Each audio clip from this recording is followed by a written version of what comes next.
একজন জ্ঞানী ব্যক্তিকে জিজ্ঞেস করা হয়েছিল সর্বোত্তম নারী কে। তিনি জবাবে বললেন, সেই নারী ১.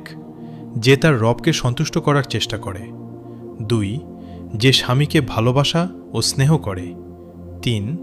যে ঘরকে নিজের আসল জায়গা মনে করে, ৪. যে ৫ ওয়াক্ত নামাজ আদায় করে, ৫. যে ঘরের গোপন বিষয় বাইরে প্রকাশ করে না, ৬. যার পদচিহ্ন বাইরে বেশি দেখা যায় না, ৭. যার কণ্ঠস্বর অহেতুক বাইরে শোনা যায় না, ৮. যার সৌন্দর্যের বর্ণনা লোকমুখে ছড়ায় না, ৯. যে নিজ পরিবারে সম্মানিত, ১০.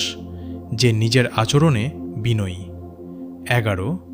যে সন্তানের প্রতি সে স্নেহময়ী ও মমতাময়ী মা, ১২. তার ঘর যেন প্রশান্তির এক জান্নাত, ১৩. স্বামীর কাছ থেকে ভালো কিছু দেখলে কৃতজ্ঞ হয়, ১৪. কোনো কষ্ট পেলে ধৈর্য ধারণ করে, ১৫.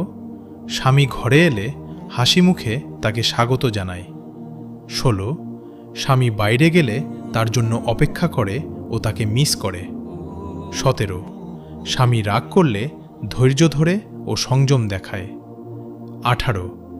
সে স্বামীর সামনে এলে তাকে আনন্দ দেয়, ১৯. স্বামী অনুপস্থিত থাকলে তার সম্মান ও আমানত রক্ষা করে, ২০. স্বামীর কোনো ত্রুটি দেখলে তা গোপন রাখে, ২১. আর স্বামী ক্ষমা চাইলে তাকে ক্ষমা করে দেয়।